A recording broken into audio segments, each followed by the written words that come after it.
Welcome to Queer as a Cucumber, the podcast that's 90% water and 100% queer. I'm Stephen. And I am Aaron. And we're taking a long, hard look at the works of television icon Russell T Davies. There'll be big laughs, big feels, and we'll need a big box of tissues. For the crying, obviously. This is Queer as a Cucumber.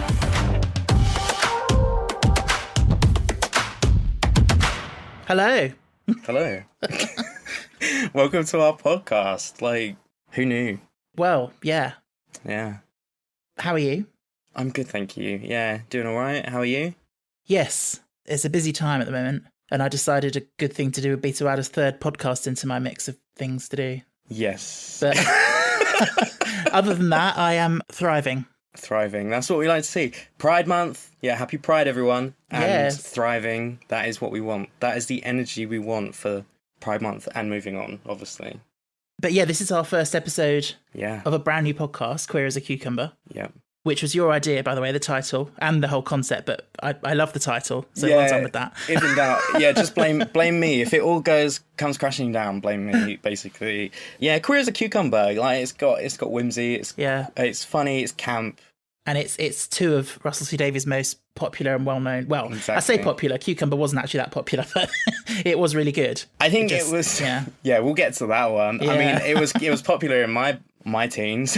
Yeah. That was crazy that time. I mean, the difference between that and this is almost night and day. I mean, obviously we'll talk about things more in depth, but there is a lot of difference, but it's also the energy.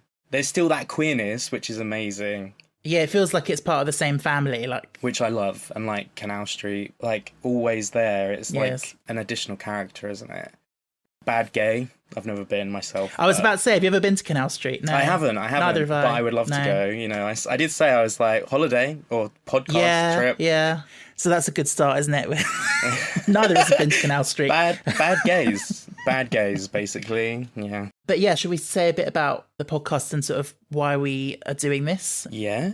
So personally, myself, the reason why I even suggested it to you was kind of we'd worked together on your other podcast before, and that's how we met. And I fell in love with the idea and the concept of working with you and discussing things we love. And we just so happen to both kind of love Russell T Davies. So, and he has had a big impact on our lives as definitely young queer guys. Yeah. We can say young, right? You definitely can. I don't know if I can. No, we all can say young.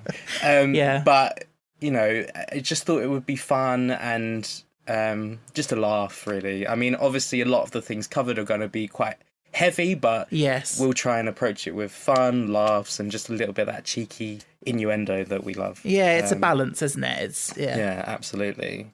But yeah, I think, obviously, we both really enjoy Russell's work. Yeah. But I did say to you the other day as well, I'm not afraid to be critical and look at it through a critical eye as well. Absolutely. I mean, I don't want to put anyone on a pedestal. Yeah. I learned that the hard way with J.K. Rowling. Yeah. The less, the less we say about that. Or her, she who shall not be named. So I don't want this to be, even though we obviously we love his work, that's why we're doing this podcast, but I don't want it to be just this is a podcast about worshipping one man. It's about a conversation based on the stories that he is telling. It's not a wank fest, exactly. No.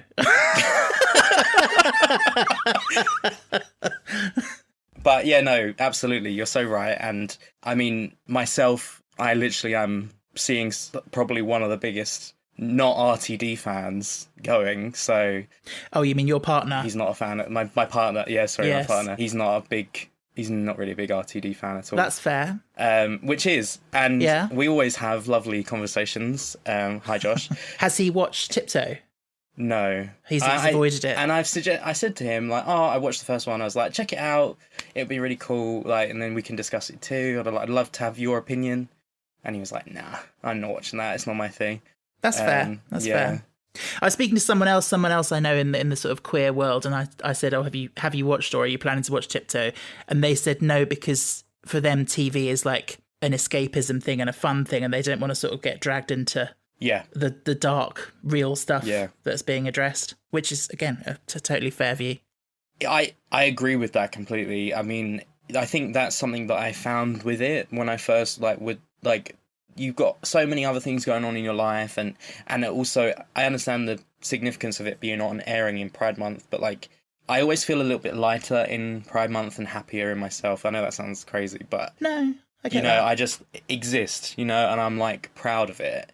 And then to sort of hear so much negativity, and like it's so real, because I mean, let's be honest, that's what Russell does amazingly. Reality. Yeah, that reality, the real people, making it feel like that could be any of those characters, could be you. Like, there's so much relatability in it. Definitely. Everywhere.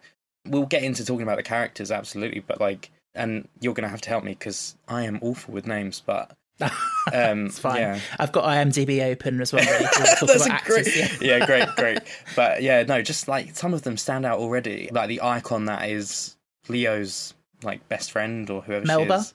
Melba. Oh no, you mean the Melba, lady? The lady that brought him the king. Stephanie. Yes. Now I know the actress. She's been in Doctor Who, I'm sure, but Elizabeth Barrington. Yeah. That every time I see her in something, she always reminds me of Carol Vorderman for some weird reason. do you know? I kind of see that. I get it. Every time I see her, I just think, oh, she's about to get a board pen out and do some maths for us. Love Carol. But yeah, no, I love her so far, and I've like, it's the little like digs throughout the episode, because I like that no one's perfect and everyone's a bit of a dick. That's very true, and that's very Russell. Yeah, like they're all shooting at each other, and like the way she turns to him as she's letting him in, and she's like telling him the gossip about the neighbour, and it's like, that's the most real thing that I've like it's so like it's just not. I love it. I just love it so much. Yes. But yeah. So I guess, just in case it wasn't clear, we're going to be starting by talking about Tiptoe, the most recent show that Russell has written and is currently airing. In fact, at the time of recording, we've only seen episodes 1 and 2. Yeah. So very excited to see where it goes. Absolutely. But yeah, so we're going to start by talking about episode 1. Which, I mean, let's talk about see where it goes. I mean, we can't really do that much more without that massive, like, opening scene. Yeah. Like, my God. It's very impactful. Yeah. Because I feel like we all know what to expect with, like, a Russell queer show. Yeah. Like, but there's going to be, like, dark moments, but, we always know there's going to be a bit of fun and a bit of, like, bum and a bit of quirk. But to have it in your face like that from the second it starts, it was quite a shock, and I think it sets it up well. Yeah, I think it's just a perfect sort of statement of what this is about, this show, because it's ultimately where it's heading is some awful act of violence. Obviously, we don't know the details at the moment. Yeah, but this is all about this ridiculous conflict that queer people are experiencing. Yeah, and the sort of the reality of where that can end up and where we as a society could be heading.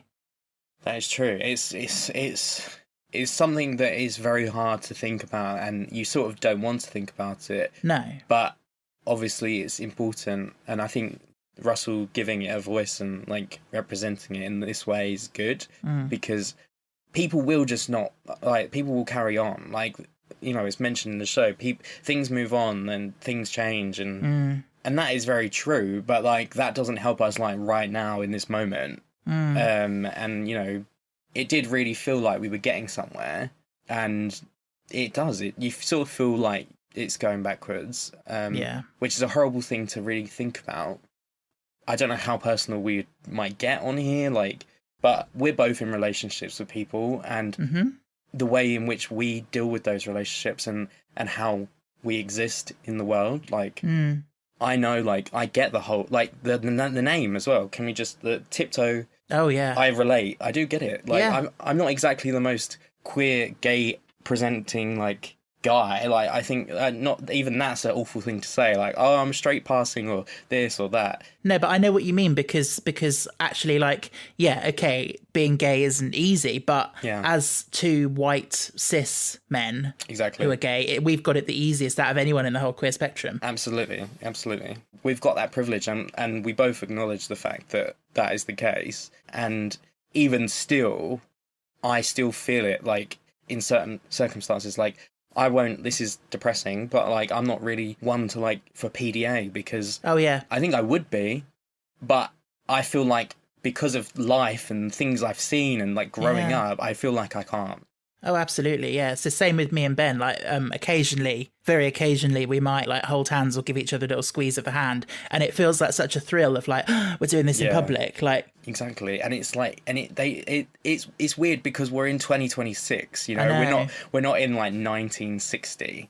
Like, it's a shame that some of us have to be like that. Or it doesn't mean you're not as out and you're not as proud of yourself if you can't do those things, because you absolutely are. At the end of the day, you've just got to keep yourself safe, haven't you? Exactly, and that's what it boils down to. Yeah. Safety. And that's the sad thing, that we have to think like that, but yeah. Yeah. Even like just, you know, when you're meeting someone new and you mention your partner for the first time, and then you sort of, you're very conscious of that first time you use the pronoun he or whatever, you know. Well, you come out once and then you just coming out again for the rest of your life, aren't you? Yeah. Should we actually talk about the episode a little bit? Let's do it. But I was going to ask you, because I think you mentioned when we were discussing briefly the other day that like seeing the opening scene being this sort of aftermath and then, you know, jumping back 10 days, you said you found that quite difficult. Yeah, I think it's more of like you're just meeting these characters. And for me personally, I don't know if other people might relate to this, but it's like when you watch something and you know that character's dead, you feel less motivation to because you know put weight into that. Yeah, so you're like, oh, that's, and you know that if you do, then you're setting yourself up for to be an emotional wreck. Like I will cry. I'm no doubt I will be crying, and most people will be crying at that show. I get your perspective on, you feel less inclined to be invested in the characters because you know that's going to happen. But I think for me, what it does really well is when you have something like that, they show you the end and then you sort of retrace your steps and see how you got to that point. It just makes it feel more sort of epic in a way, and like almost like time has sort of been predestined, and it's like, how are things going to unfold to get to that point? And it's like, obviously it's like this big significant event that's going to happen. Yeah. And it's just, I'm just fascinated to see how we get to that point. That's true. I think what you're saying, I agree with. I think a lot of the shows actually within those series, all are kind of under the same umbrella. They've all got that mysticism about them as well. Like they're very of their time, but when you watch them, you feel like you're just sort of transported into that moment in history, right? Yeah. And I feel like this will be another one. Like in years to come, you'll watch it back and you'll be like, oh yeah, that was what it was like in the 2020s. You know, like. And wouldn't it be lovely to look back on it and think, oh, that was a really tough time, but things got better? Yeah, exactly. You know, we can hope. We can hope. I mean, Leo's Leo. I would be interested in what your opinion is of him, actually. Okay. He's an interesting character. He's, as a typical of Russell, you know, it's not black and white. He's not a saint. Yeah. And Clive isn't the devil. Like, they're both grey. That's true. Also, I've not really seen Alan Cumming in anything before. I really like him. No, I'm similar, and I would say I'm really enjoying his performance. He just seems really cool, like as an actor, like as a guy. Yeah, definitely. You know, like he just seems really cool, and then had like a good part of the community. Yeah. I do wonder what the underwear budget was for this first episode, because there was maybe like 3 or 4 maybe boxer changes. Yeah. They're proper TV boxer shorts as well. They are. Like, fully to snug and, like, fit and define all the features with all the padding. And... I'm glad you noticed. Yeah. Yeah. I mean, I was only looking out of, you know, respect for the actor. Oh, yeah, looking respectfully, of course. Yeah, yes. of course. And just that his talent and ability. Yeah. Especially when he was running, you know? But, like... But... Yeah, no. I mean, I don't walk around in my boxers like that. Maybe if I lived by myself, I would. But like, I think at this point, I'd like to just read out my next note verbatim, which is I've just written "coming in his pants."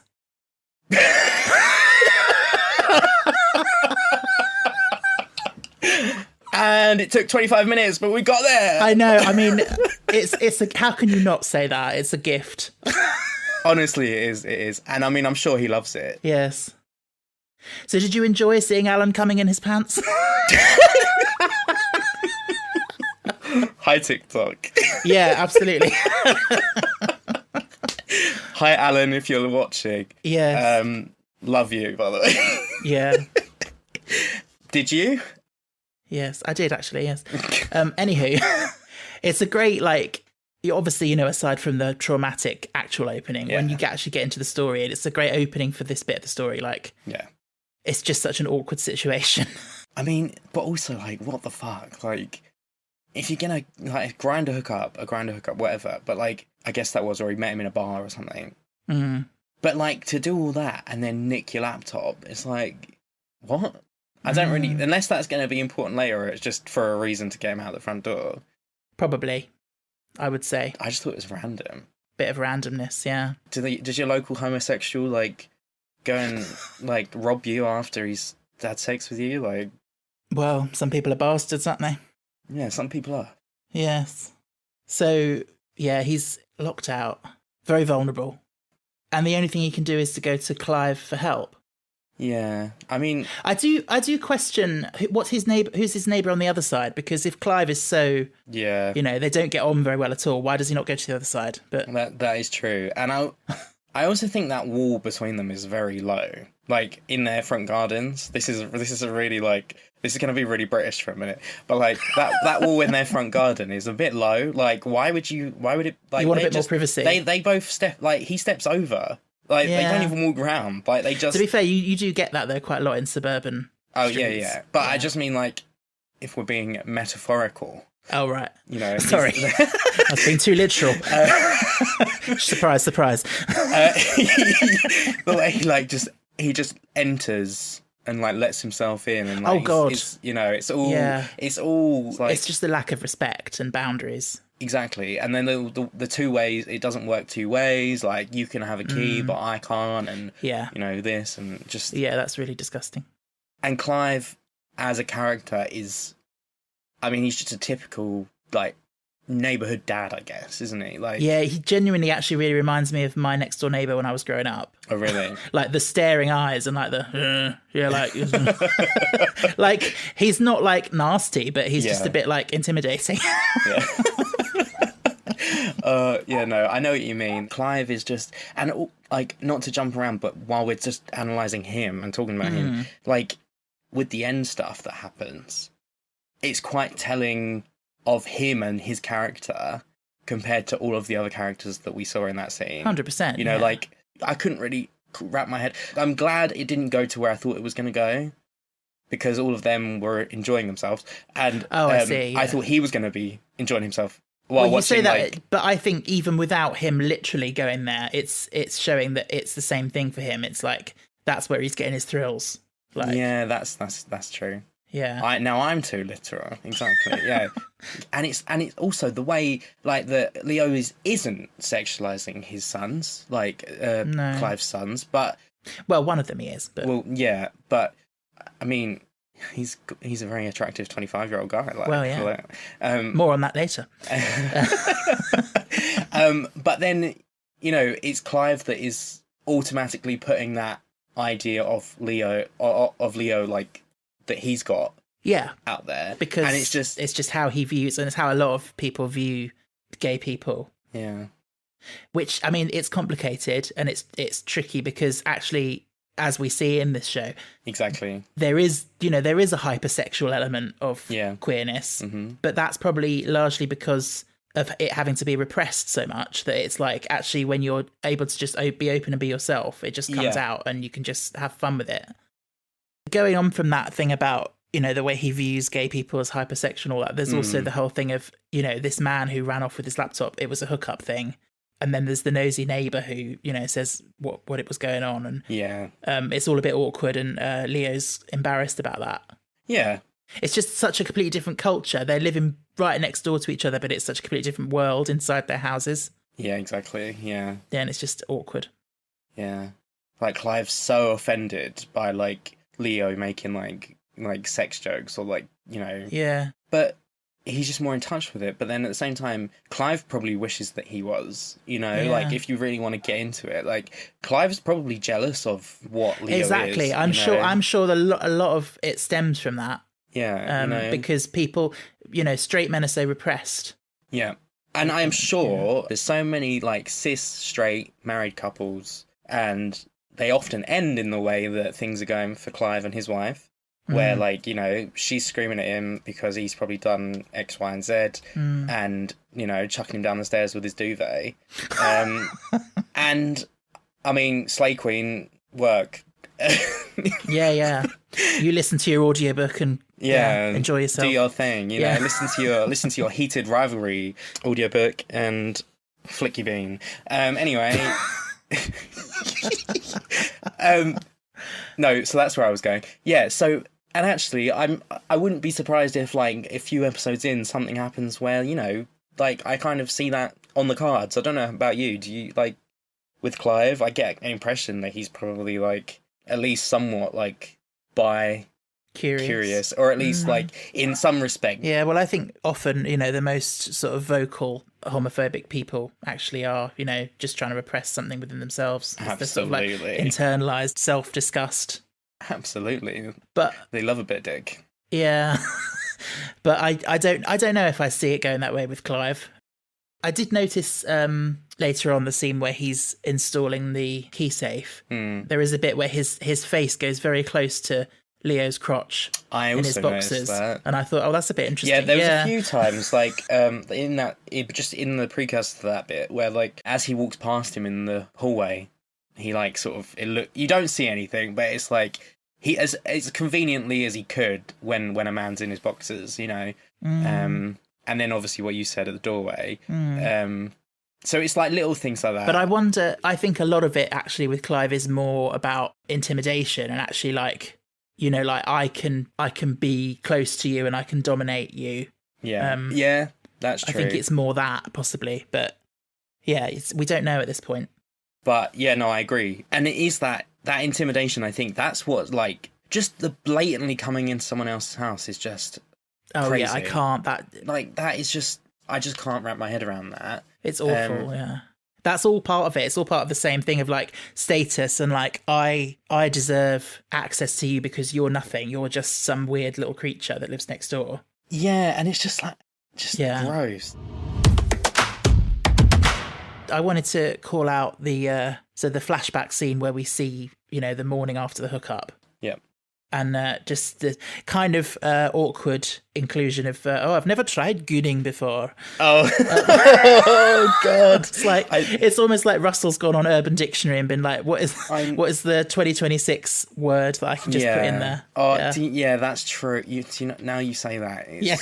I mean, as soon as he said it, I was like, oh God. I think Ben was because Ben didn't watch this show, but I think he was in the room at that point, and I think he said, oh, that sounds like Russell's just trying to be down with the kids. Down with the kids. And actually, do you know what? And like, I love you, Russell. But like we said, we're going to talk about whatever. But like, I felt that quite a lot. Did you? Like with like different things. Yeah, like just some of these characters like are awesome, but I wouldn't have been surprised if I had seen them in Queer as Folk back then, still played the same way. Do you know what I mean? Like, I'm not being too critical because we haven't seen too much, but yeah, I get the same vibe. Like just certain things where it's like down with the kids, relevant. And that's the thing. I think he's obviously, you know, he's done some amazing stuff, and he is continuing. This is amazing. I really enjoy this, but it is interesting just to see how, as the generation gap, because when he wrote Queer as Folk, he was in his 30s. Yeah, and you know, as he's got older and sort of the culture has sort of evolved. In a way that maybe he's not quite as connected to. It's just interesting to see how he engages with that. Yeah, that's true. And I guess in that respect, it's kind of like, I mean, he's a queer man, isn't he? So, like, he's talking from his experience and his perspective. And it aligns with his age range then as well, like, of when he's writing and what he's writing. Obviously, It's a Sin is a bit different. But I like the fact that the protagonist is an older guy. Because I feel like, you know, we don't get much older representation anyway. Like, everything's young. Thinking about it, actually, I think Queer as Folk, Stuart was probably, what was he? Was he 29 or about 30 or something like that? Then you've got Henry and Cucumber was probably in his 40s or 50s. Yeah. And now you've got Leo, who's nearly 60. It's like each of these protagonists was sort of about the age of Russell at the time. So he's obviously putting a lot of himself into that perspective. Yeah. which is natural as a writer, obviously. Absolutely, exactly. And I think, like, the cis gay white men, I feel like you get that because Russell's writing from what he knows, you know? Yeah. And I'm glad that he's reached out to other people to have a clearer picture of, like, what the experience is like for different people. Yeah, which is important. Absolutely. I have a couple of things to say about that when we get onto a certain scene. But yeah, before we get there, we have the delight of Saul in a towel coming down the stairs. Yeah. And all that. Yeah. Flashing his bum. Yeah. He's a cheeky chappy, isn't he? Yeah, definitely. Very cheeky. I think it's good to have that because obviously it would be you need that in these sorts of shows, don't you? You need some lightness. Yeah. I like his character. He's pretty normal, normal in the sense of like just like a normal modern 2026 guy. You know what I mean? Like he doesn't come across as like hateful or, you know, homophobic or offensive in any way. Yeah, he's like, just chill. Like he's never, and actually so far he's not, from what I recall, he's not outright like one of the only ones that's not said something, you know, other than flashing his bum at him, but that's just because he likes being a bit of an attention whore, you know what I mean? Yeah, like, yeah. Which, valid. I mean, if you had a bum like that, you would have an OnlyFans account or something. But like, it's interesting having that age gap between the siblings as well. Like, you know, having the one that's slightly older and the one that's like, you know, mid-teens. Again, like, obviously, we're talking about parallels as well. Like, there's lots of parallels. I actually think there's more with Queer as Folk than any of the others that he's written. And, like, obviously having that younger character as well. Yes. What is his name? George. George, okay. Yeah. Because did I say this to you, or was it to someone else, that scene where Stephanie refers to the younger son as 15 and then Leo corrects her and says no, 16? Yeah. That almost felt to me like a meta nod to Queer as Folk and the fact that, you know, rightly it's criticised for having this 15-year-old character. Exactly. That is you know, exploited. And it's almost like looking back at that and saying, almost like just a nod to that. Yeah, like an acknowledgement of that was then, and yeah, that makes sense. Because obviously it is one of them things where it's like, oh, that's a bit of a... Yes. But that's the thing, isn't it, as well? Sorry, not that we're on Queer as Folk, but like just because it exists in the show doesn't mean that he's saying it's okay. Yeah. He's just showing realness, like things that happen, like, you know, and obviously in things that are real, you get some awful things that happen as well. Like, it's just a bit weird that in that series, none of the other characters ever really sort of question it or even say, what the fuck are you doing? But yeah. We'll come on to that in another episode, I'm sure. So Stephanie, you said you really liked her as a character, which I thought was interesting because I like her and I like the friendship she has with Leo. Yeah. But yeah, she has some unfortunate views. The views. I mean, don't get me wrong. The views are, I don't stand by it. I mean, yeah. I just think she's pretty, like, we all know someone a bit like her, I think. Yeah. I think that's what I like. Is it offensive to say she's a bit of a fag hag? But she massively is a fag hag. Yeah. You know, like, let's be honest. Like, yeah. Oh, I love a good fag hag. Yeah, she's great. Yeah, it's just this awkward thing about, randomly she just comes out with these, like, gender critical kind of views. Well, you know, some people have got gender critical friends, so... Oh, I was going to say, is that something we need to bring up? I think it is, but the fact that we love you, Russell, we try so hard to love you, but... Oh, we do. Like, the day before your show starts, you're quoted in The Guardian saying that you have gender critical friends, and that really blew up online, understandably. Yeah, he's had a bit of a tough run lately, bless him. Yeah, I think... It's very hard. You know, when I see all these people laying into him and criticising him because of that, I don't disagree with them. I think they're right. You know, you shouldn't be able to be friends with someone who fundamentally... No, absolutely. But I think the problem is, for me, the problem with something like a printed interview, you say something and it gets put down in black and white and it's people run with it and it's like you weren't there in the room when that was said and like the context. Exactly, yeah. Because for all we know, like he might be talking about a friend who, you know, has maybe said to him at one time that they were a bit confused and they couldn't get their head around it, which is not the same as someone being like J.K. Rowling and actively campaigning against trans people. Yeah, exactly. So who knows the minutiae of it? But it's not a great look. But no, I mean, and I think it is definitely one of those things in you just have to kind of do your own research, like look into it. If you know, if you've heard something, like do more research. Don't just take like it. Don't. It's not, most people don't even click the article. It's like it's just they just see it, you know, and it's like just do your use your brain. Yeah, that's the thing. Like I said, I'm not trying to defend the comment. It does obviously come from a privileged place. We were saying, you know, like the cis white guy thing, which we are as well. Absolutely. But it's being aware of that privilege, isn't it? And yeah, I mean, I'm not even gay. I'm a straight white man called Dave. You know, like don't know what you're talking about. I'm not gay. Oh, sorry, I've been labouring under a misapprehension. No, I'm joking. Obviously, would not want to identify as such. But anyway, yeah, sorry, I just wanted to hate on the straights more, you know. But I think that's fine. Like, we've addressed that. It's and obviously, like, everyone listening, like, you all know, obviously, just because Russell says something, we don't necessarily agree with it. And yeah, exactly. We don't align with it. And, you know, we share our own views and, yeah, so... Absolutely. And I mean, if anyone's come here from listening to my other podcast, like About Time, like, yeah, sure, we've made it quite clear on that, you know, we stand up for trans rights and also, you know, all people's rights. Exactly. Except TERFs. Except but no TERFs. That's the thing with this. It feels a little... I wonder if is it Russell or is it how much influence do Channel 4 have?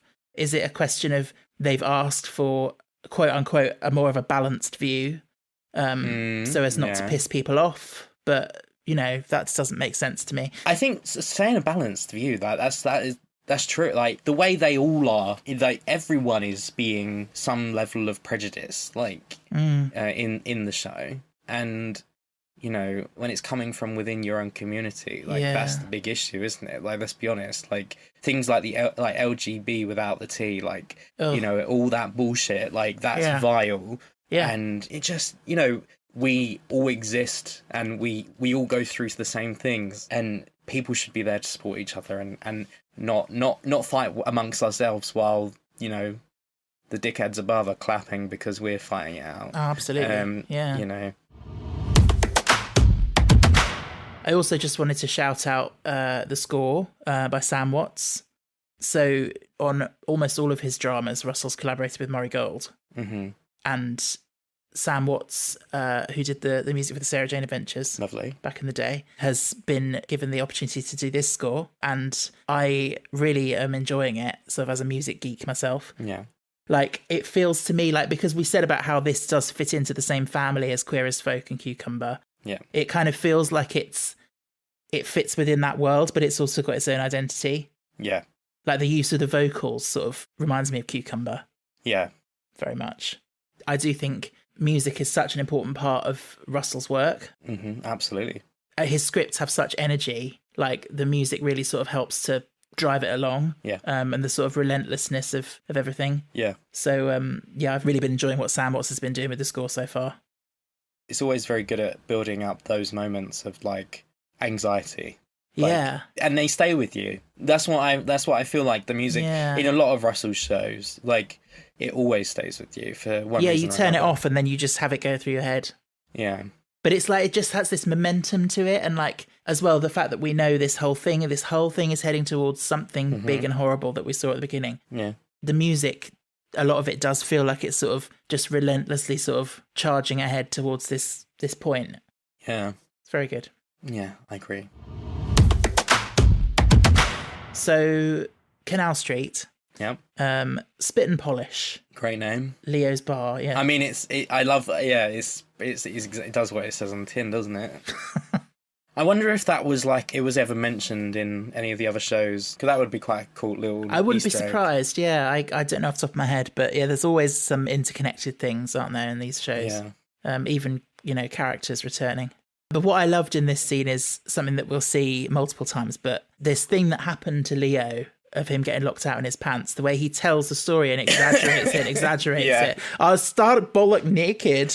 Like, no, you weren't. I know. Shut up. Like, yeah, like, I feel like, and we're all guilty. Maybe we're not all guilty, but maybe some of us are. Of exaggerating. And we do love a little bit of exaggeration. It adds to it, doesn't it? Yes. I mean, not to the extent of like, I had my balls out and my arse out and this and I had a gnome and all this whatever. I love that though. The garden gnome to hide my Kemi Badnocks. Yeah, I do love it. Like the political banter is lovely. But that's the thing of Leo's character as well. Like he gets away with it because he is a bit of a showman and a bit of a storyteller. Yeah. Like I imagine Russell's like that. Just like, you know, he tells a story really well. No, that's true. And everyone's hooting. You know. Yeah. No. It's just that little bit that was used in the trailers for Tiptoe, and so I kept hearing it and seeing it a lot. But that thing of him, and there's the neighbour's son, fresh out of the shower, dripping. Oh, I know. So it's so funny. I love the characters that we meet in that scene. Like they all seem really different and really cool and really like relatable in the sense of like, you know, being young and cool. Maybe relatable for you. No, I'm neither young nor cool. No, I mean I'm not cool, but I don't feel young sometimes. And I recognise some of the actors. You know, the guy that was in the bar. He's out of. I've seen him in Hollyoaks before. I think I'm pretty sure. Is that Mikey? Yes, I think so. Is that Gabriel Clark? I think is Gabriel Clark. There we go. Yeah, he's cool. Nice. And it's nice to see like actual queer people. Obviously, I mean, there's no doubt that queer people are actually hired for this. You know, it wouldn't be. You know, it wouldn't be any other way. But no, it's very authentic. Yeah, and just a nice range of representation. Yeah, you know, with Z and Hannah and everyone as well. Exactly. Yeah, and don't take, like I said to you, I was like, well, to everyone, like, don't take the fact that I don't know anyone's names as personal. I just am awful at, like, remembering characters' names. Because you're on it. You always know it, but now I know you've got IMDb up. I know you're cheating. That, plus also, I cut out the bits where I'm like, what's their name? Yeah. And then I remember, and I just I just thought of it straight away. Exactly. Yeah. Yeah, so he's interviewing this young student guy, Frederick. Yeah. He gave me a vibe of Luke from Sarah Jane, actually. I thought that. I thought that as well. I did, yeah. It's the way he talks, I think. Yeah. You know, but... Yeah, he was funny. He was a bit pathetic. Yeah, he was cute, though. So I'm sure... I'm glad you said that. I was thinking it, but yeah. Yeah. No, I'll say it. He was cute. He was cute. I mean, a lot of the cast are good looking. Like, God, yeah, we could be here forever. Yeah, men, the women, like everyone in it. You know, you got to show the love. Yeah, I love that bit about you have just survived death by fridge. I just thought it was gonna be like. I just got the impression with that it was just they were kind of making a joke about like how younger people are a bit more like. I mean, younger people know their rights and know where they stand more. Yes, and. To be honest, if I just went to a job interview and I got electric shock, I'd be like, "Oh yeah, what the fuck?" Yeah, absolutely. You know, like, no, thanks. Yeah, we get obviously Melba introduced here as well, but yeah. that brilliant moment when Frederick walks out the door and he's like, "Thanks for the interview. I'll let you know," and Melba's just like, "Oh, he'll let you know." I know. And do you know what? I think there's going to be so many excellent lines from them. Like.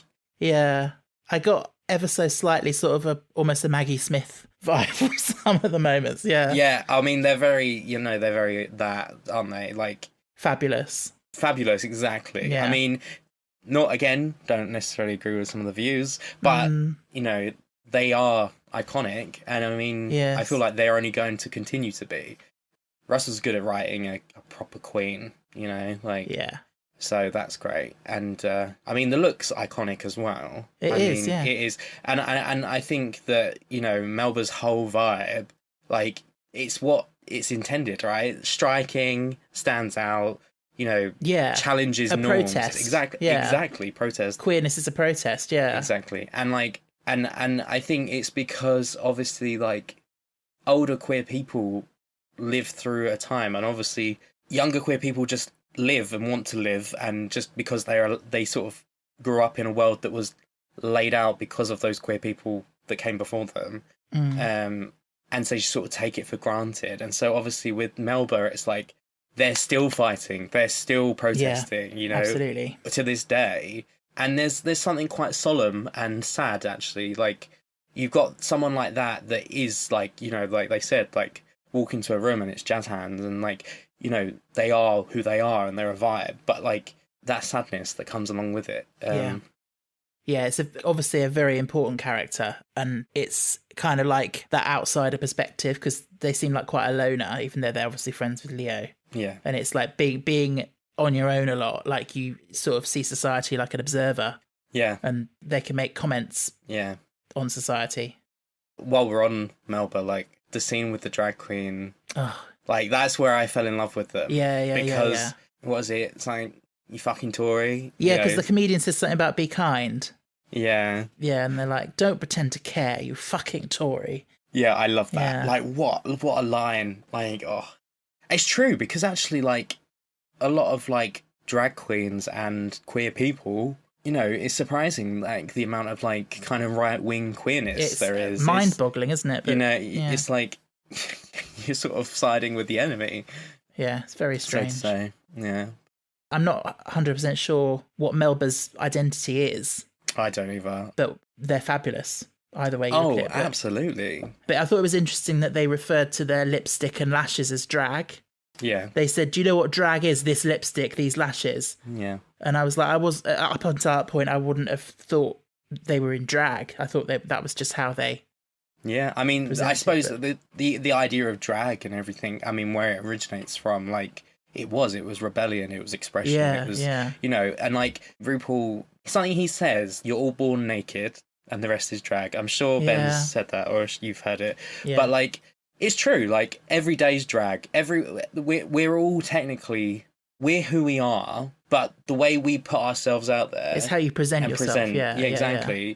And, like, depending on who you're with, like, you know, you might present more in one way or another. Absolutely, or, like, yeah. You know, if you're with your family, with your friends, you know, that sort of thing. Yeah. And, like, especially at work and things like that, you're just, you've got so many heads that you, like, switch between. And especially from a neurodivergent perspective with masking and everything as well. Exactly. It all ties in. Exactly. Yeah. And so, yeah, in that respect, Melba just, and, like, it's so important, obviously, like, with the whole thing, what they say about, like, protest and, you know, being themselves. And it's surprising how a little bit of lipstick, like, on a male presenting face can cause, you know, a riot. Yeah, it is crazy. I did question why Leo gets all eye-rolly about pronouns, but I think it is just a representation of that generational thing, isn't it? Of it being something that is perhaps newer to him. It just feels like, I don't know, like, I just, personally, on that whole thing, I think referring to everyone with they, them pronouns is absolutely easy peasy. Like, it's not that big of a deal to not do that. Yeah. Like, until you know someone's pronoun, if something, like, for instance, like, I, like, just they, them, or, you know, everybody, you know, like, when they're like, ladies and gentlemen, like, you could just say, welcome everybody. Like, exactly. It's so easy to do. It's just like, what the, everyone's together then. Yeah. Everything's, they're just dividing. But, I just think, it's one of those things, and obviously it had to be mentioned in this show. Because he does acknowledge as well, he says, I'm getting old. I think I'm getting old. Not that that's an excuse, I suppose, but it's part of a reason why, maybe. Yeah. Which I do get, because but then I think I've definitely had conversations with, like, my parents and like, family, and I've explained, like, and they get it. You have a conversation and they get it. Like, it's not, you know, and I think in that respect, most people get it. I say that. Yeah, let's hope, yeah. So the focus kind of shifts at this point to the character of Z. Yeah. Yeah, they had to sleep at the bar because of that was sad. That's for them to have to be experiencing that, and that's their daily life. And then when they do go to the house, and it's so lovely. That scene in the car, like, I feel like that again, throwback. It reminds me of, like, Queer as Folk and Queer as Folk. Yeah, like, I thought of that. You know, the bit when they drive Nathan to school. Yeah, it kind of reminded me of that. It's kind of like a fuck everything. Like, let's just do it. And, yeah. Oh, and as well, like, when in Cucumber, when they're all in the car, it's like Henry, Freddie, and Dean. Is it Dean? Dean. Yeah. They're in the car and it's raining, and that you know. Yeah. Yeah, and it's just like there's something, it's like a little family, you It know, is, like yeah. you get that, and Yeah. and like when they're like poking their heads through the front and whatever, and I just think it's so lovely. But if like, and the fact that they are straight there, like no shit, like let's go. Yeah. And then the fact that as they're getting the stuff and getting everything out, which I mean, I'm not gonna lie, obviously I know that's supposed to be anxiety inducing, but it actually was quite, you know, very watching much so, it like, oh shit. But this is that it's such a big queer theme, the thing of chosen family and found family. Yeah. And Russell always puts that in his scripts, and exactly. And this was definitely, you felt it here with the bar being like a community and a safe space. And if you're one of them, then you're one of the family. And then, I mean, let's be honest, that scene takes a turn, and I'm curious actually, what, you know, the guy comes down the stairs and then calls all the other guys, and you got that guy at the back. Z was like talking to them or like threatening them, but I don't know why it was that person specifically. I can't was there a reason, or did I miss something? The way I interpreted it was that he looked like he looked like the weedy one at the back, right. like a bit small, and it just felt like maybe Z was saying they could take him on easily, like out of any of them. Yeah. And just I get it in that So because I just wasn't sure if I missed that, and then the absolute diva that is Judy. There we go. Thank you so much. I'm the name provider. Yeah. Yeah. With the gun. I was like, and then when I first watched it, I was like, that's like what, like a BB gun or a paintball gun? A paintball gun, I was thinking, And then it was only the second time when she was like, I've got a license to shoot like 20 different kinds of birds. And I'm like, okay.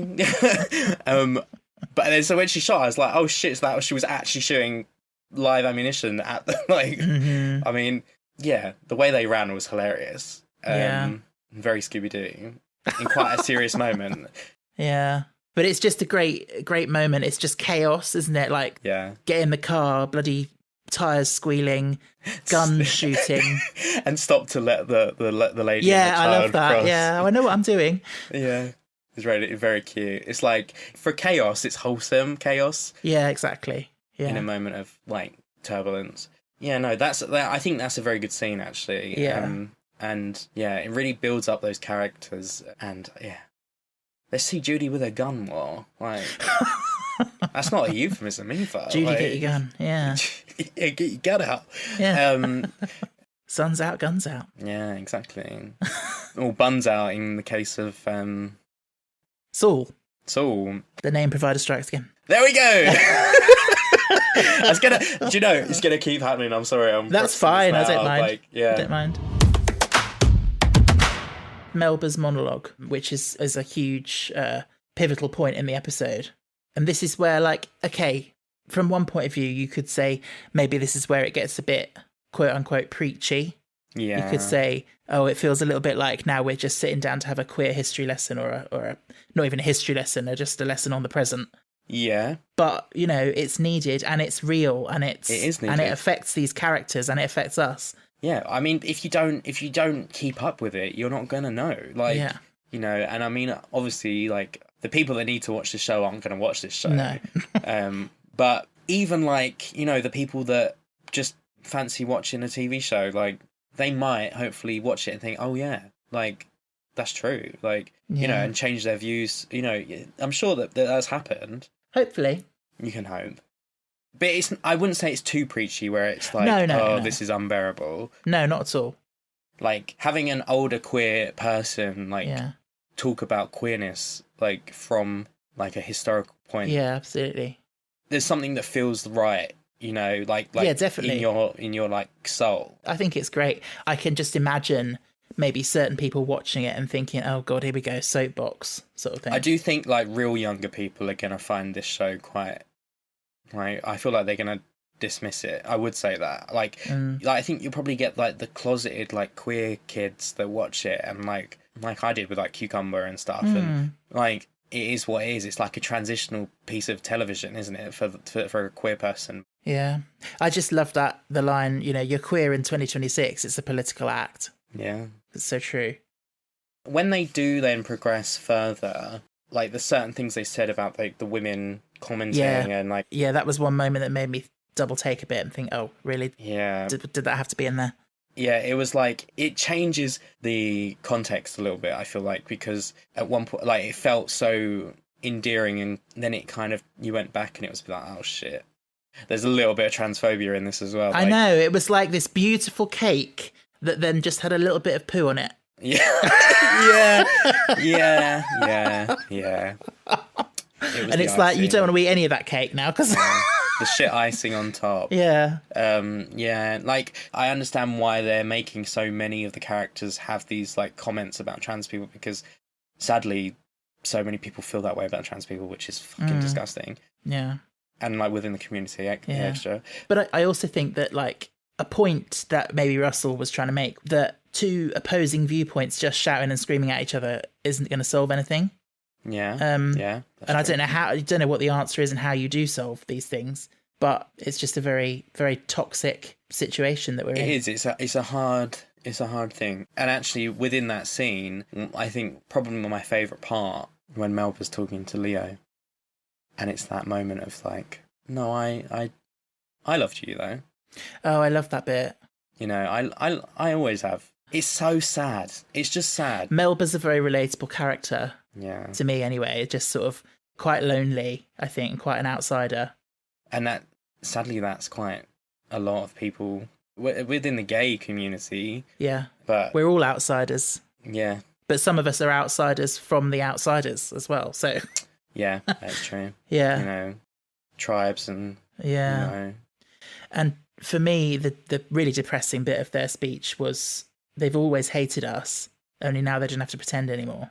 Yeah, that's true. It really... Because it's like, it kind of has an element of a ring of truth about it. Yeah, if they want to just hate, who cares? You know, that's definitely the vibe. I don't fully agree with it. I don't think it's true, but I think there is a section of society that... Yeah, you know, queer rights are getting taken away. I literally saw a thing that Reform UK have, like, banned some libraries from... Yes. Promoting pride and LGBT thing, like events and stuff. Like, and can I just, right, for a second, our podcast, fuck you, Nigel Farage. Oh, yeah. There we go. And not in a good way. No, 100%. That goes without saying. Absolutely. Yeah. But it's just annoying. And I think that's why people feel it. Like, and I think that's good. You feel the fight, you know. Like, I'm not really one to go out and fight. But I can use my words, and, you know, we're talking now, we're putting this online, we're talking to people that, you know, are like-minded individuals probably, and, you know, that have probably experienced things and their queerness, and when their queerness has been challenged. So, yeah. Straight listeners are welcome as well, by the way. Just yeah. I'm not a straight hater. I do ingest, but we do it for the jokes, for the bit. Do it for the bands. Yeah, I love everyone. Yeah. Yeah, thanks for listening. Get in touch, yeah. Breeders, yeah. Yeah. Do you know, can I just say, right? And then this is, right, episode 1 and we're cancelled, but I fucking love that. Like, and it's a bad term, and I'm sorry if that offends anyone, but yeah, I love saying breeders. Like, as a joke. As a joke. Yeah. Like, it is kind of iconic. It's one of those things, isn't it? Yeah, it's one of those things. So I got it wrong earlier when I said about the key safe. That the thing earlier was him putting the key safe in the house, but now it's him installing it. Yeah. And it's just this, like we said, just this lack of respect and boundaries, and it's like, absolutely, I'm just, what is he doing? Is he just being like casually threatening? Is that what he's trying to do? Or yeah, like just the way, just of like coming into someone's house like uninvited, but also because literally, honestly, genuinely, why does he do this? Exactly. I think it purely comes from that place of because he can. You know, because he can, you know, he doesn't see any consequences. You know, we get so many little lines that just wind me up so much from him, but like, he's there in his pants, and Clive's just like, oh, do you ever wear any clothes? It's like, excuse me, you just fucking let yourself in to his private home. Jesus, like, honestly, you came into my house. The fucking cheek of that. I'm doing what I want in my house. Like, what the fuck? If I want to walk around in my pants, I will. I know. And then that thing about when he says he's going to go off and, you know, get dressed or whatever, and he's like, yeah, that's right, piss off. I don't need your help. Leave the hard work to me, eh? Imagine saying that to someone. I mean, he's volunteered himself to do these things. Yes. And then be like, piss off. And it's like, well, you offered. Yeah. Like, he didn't even offer, he just started doing it. You just, yeah, like, you're just doing things. That whole thing about, oh yeah, leave the hard work to me, it's like saying I'm a real man and you're some pathetic thing. They like the whinging and the crying and him talking about immigrants and like all of that, like it just sets him up to be the absolute douchebag that he is, you know. Yeah. And then after all that, he's sort of come crawling to Leo, asking him if he's got any work for him because he's a bit short of work. Yeah, exactly. Like it's very much like playground behaviour of like pulling pigtails. Yeah. Of like, you know, like that's so true. I'm gonna bully you, but actually, have you got any jobs? Yeah. You know, like it's like he can't. It's like he has to do all this making himself feel good in order to embarrass himself by asking for work. Assert himself, dominance around the gay man because he sees him as lesser. So he's such a fragile man. Oh yeah, fragile man. And then he wheedles and asks for work, and then eventually when Leo says yes, he's like, well, if I've got time. I know. Oh, it's just... Seriously, fuck off. It's so annoying. Like, what a dick. Yeah. Just, his entire vibe is just... He's just like a dark cloud, isn't he? Like, like you know, amongst it all. Yeah. That face. Yeah, the way he looks at him. Yeah. Literally, if you want to picture my next door neighbour growing up, it's a cross between David Morrissey and Christopher Eccleston. That sort of really wow moody glare. Oh wow! And that, you know, even when he's being quite nice, he's like, "Oh, you're right, Stephen." Like, just that low. I'm like, yes, I'm fine. Leave me alone. In that, yeah. Oh yeah, no, I know what you mean. Yeah. Yeah, there's definitely people. There's always people like that, isn't there? Yes. Like, but yeah, the old lady across the road or whatever, and she seems like a right busybody, right? Like, oh god, yeah, she can fuck off. Typical Curtain twitcher. Yeah, honestly. Yeah. It's weird because, like, obviously, like what you said about him about the neighbour to the right or whatever you see, or left or whatever. If we're talking, but then there wouldn't be a story if they did that. So no, exactly. Yeah, I know people always say that, right? But it's just, maybe the house is empty next door. Yeah. No, it's just the lesbians next door. They're all good. They're living their life. You know, happy as Larry. Like all good.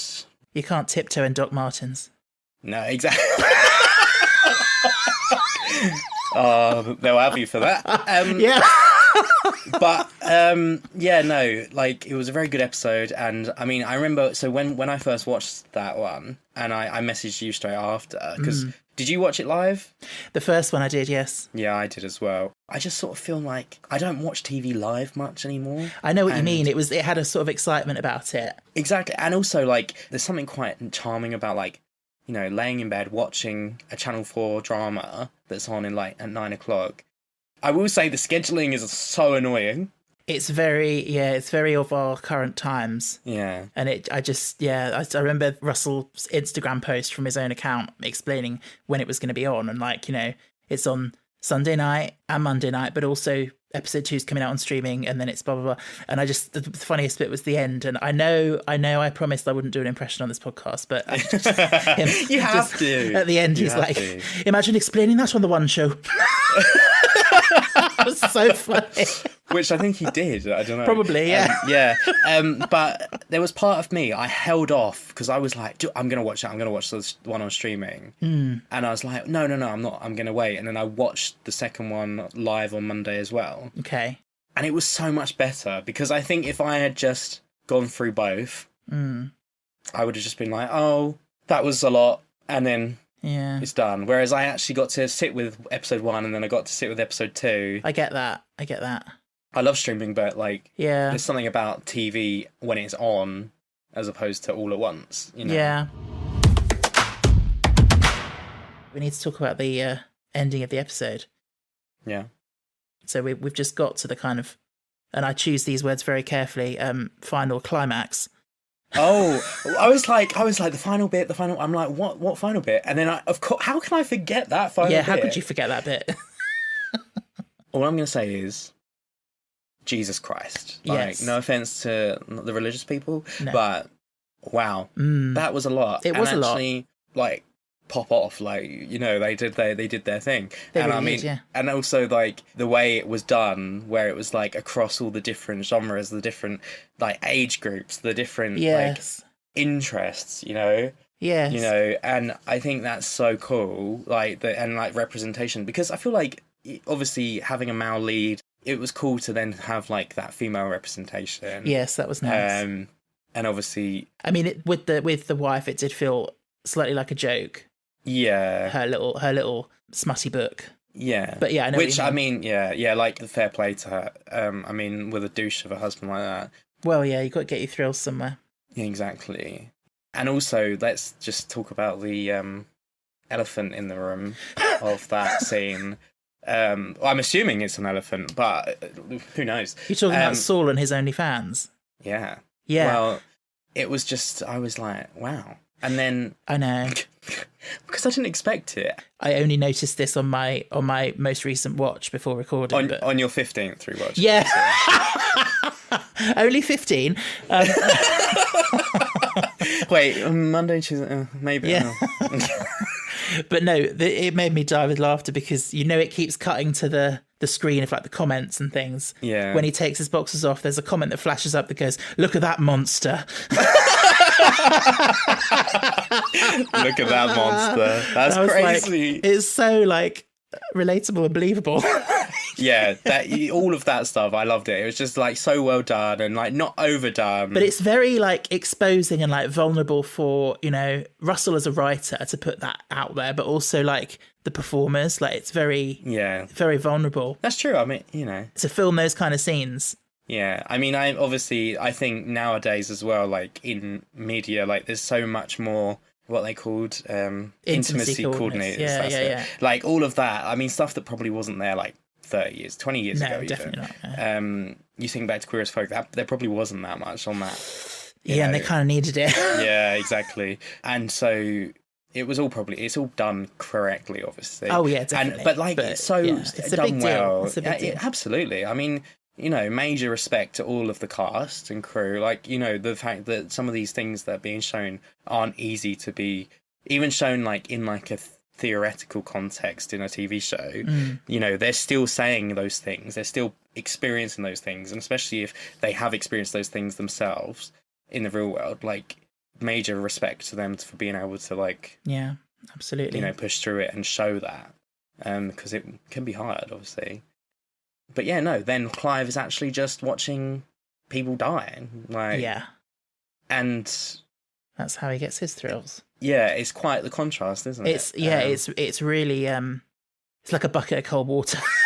Isn't it? Yeah, like after that, yeah, it's very hot, steamy, like wow, lot and going then you're on. Like, wow. Yeah, and it's just like this man is sick. His face, I mean, David Morrissey, excellent actor, like his face in that scene, like he's very good with his eyes. Have you noticed that? Oh yeah. And it's just like his brow and like everything is so like lowered, and it's just like you could tell that he's just taking it all in, and it's just it's grim. Like it's just grim. Yeah, it's very hard to watch. I feel like I have spoken to my partner, and I've said to him, I was like, there's certain things of it I really want you to watch. Like, I feel like because like he's like a psychology, that's his thing. So. And I feel like it would be interesting to get him to like look at that from that perspective. I have noticed that Russell has this stylistic thing that he really likes to do at the end of an episode 1 of a series, where he will like, there'll be this montage of like various different things happening that are all connected, and it's sort of ramped up and ramped up and ramped up. And then there'll be this final sucker punch that's like a big cliffhanger. I feel like he did that in Years and Years and Cucumber and probably other things as well. And it's really effective. And this was a great example of that. Yeah, he's good at build those build ups, and like let's be honest, right? Let's hit the nail on the head. Like the climax of the scene, like with it being like that realization of like what the fuck is this man on? Just to fully build on like what we've already seen throughout the episode. You know, he's just an awful person. Yeah. Just to address the final sucker punch that we didn't actually say, but that Leo and George both go on to what is to all intents and purposes Grindr. Yeah, shout out Grindr. Although I did a little pause to just see what it said on the app icon. Right. It's just called Hookup, which is cheesy but cool. I'm surprised that they couldn't get like a Grindr, because in Cucumber they actually used Grindr. I'm sure they did. Yeah. And they mentioned it by name, whereas maybe for some reason they said no to this. Maybe that's maybe actually because you'd think the same would be for OnlyFans. You know, they'd have to ask permission to name drop it, but maybe I don't know. There's probably different laws about different things. But I think, with the Grindr one, it's funny because as well, I think you saw a profile and that looked very much like Grindr from like 10 years ago. You know, like not of now. So I think that was, they were just kind of going for a general dating app. Well, like Tinder, whatever, hookup app. Dating, quote unquote. Oh, yeah, you know. Some of us have, you know, we met our boyfriends on there, but like, so they do work. But yeah, so that's quite the scene, isn't it? And actually, let's be honest, like we've all opened it and seen, like, and seen like, someone that you know, and you're like, that you shouldn't. It would be really awkward. Yeah, you're like, you know, you're like 5 doors away from me, or like. Yeah, it's just, you know, especially it's always awkward because, you know, you obviously if you see someone that it's embarrassing like that, then you sort of fall over yourself to try and block them very quickly. Yeah. But I sometimes have wondered, like, you know, how many times did that happen where someone saw me and blocked me and I didn't even realise that they'd seen me on there? Like, yeah, that's true. You never know, and especially if they didn't have a picture, like, it could be anyone, like, isn't it? People, obviously, please be careful when doing anything like 100%. So, we have thoroughly discussed episode 1. Yeah. We have invented... Well, we didn't actually invent it, but we've co-opted a rating system. Yeah. So, as I'm sure you all know, if you know Cucumber, you know that was all built around this this scientific study about hardness. Yeah. Well, we've decided we're going to use a similar system to rate episodes. And at the top, so 5 stars, would be Cucumber, the hardest of the hard. Going down to Courgette for 4 out of 5. Then Banana for 3 out of 5. Then Peeled Banana for 2 out of 5. And finally Tofu for 1 out of 5. So it's kind of hard, isn't it? Because it's so fresh. No pun intended. Yeah, absolutely. But what do you think? I think... I think Banana. Okay. Personally, Banana. Because it's good, but you need... I don't know, maybe Banana's too... Oh, I'm just going to say Banana. Okay, bang in the middle. Bang in the middle. I think this might be the freshness of it talking, but I'm going to go 4 out of 5 Courgette. Yeah. I think it's a good opening, and it certainly made me really keen to see the next one. Yeah, that's true. I will say, when I thought about my own rating, I forgot that we changed it from Gherkin. So yeah, Courgette's nicer than that. But yeah, no, Banana... because you didn't like Gherkin. That was my suggestion. No, like, I just thought Gherkin's a bit gross. Well, sorry to any of the Gherkin lovers out there, but like they're a bit... I won't repeat what I called it in our message, but yes. It's a bit gross, a bit sulky. Yes, and the other thing we discussed was the possibility of doing an aubergine award. Yeah. For the raunchiest moment or the sexiest moment in an episode. I like raunchy. Yeah. Yes, I think there's only one contender for me. Oh, absolutely. Yeah. Well, actually, if the end scene hadn't happened, then it would have been the first one, obviously. The first one. The bum. Oh, the bum flash. No, but it's got to be the OnlyFans bit, isn't it? Yeah, absolutely. Yeah. Well, to be honest, that whole end scene. I mean, it was very well done and very much coordinated and shot. Yeah, with the Sam Smith, Unholy, and whoever it is, Kim Petras. Yep. Yes. Yes, Sam Smith, they, them, and Kim Petras, who is a excellent trans artist. If anyone doesn't know her work. Yeah. I've heard the name, but I literally did not know anything about it. While we're here, check out Slut Pop and Slut Pop Miami. They are both banging albums. If you're gay, queer, you're going to love them. Wow. Yeah, proper You're speaking another language music. To me now. I am. Yeah. I'm speaking gay. You're speaking pop culture, which is not my area of expertise. Well. But yeah, check it out. That's a balance for you. I did say I was thinking we should trail off the end of each episode. I don't know how copyright works on podcasts, but I think we should have a very camp queer pop outro. I know we've got our own outro music, but just have like a little like stick in a Kim Petras tune at the end, just to educate the queers. You know, I don't know. I don't want to get pulled off. Beg your pardon. Hang on a second. Well, actually, now I think about it, no. Do you know the amount of euphemisms that we did in this episode? I wonder if people can go back and find them, because we didn't even intend for most of them, and they just that's the best kind when it's unintentional. Absolutely. But yeah, we hope you've enjoyed revisiting episode 1 with us. Yeah, thank you for being here with us. We're very excited to explore episode 2. Yeah, just thank you so much for being with us, and we do really appreciate it. And you know, this as being our first episode, it's been so lovely, Stephen. Yes, thank you. To be here with you. So thank you. Yeah, thank you. But yeah, so we'll be back very soon for another slice of Queer as a Cucumber.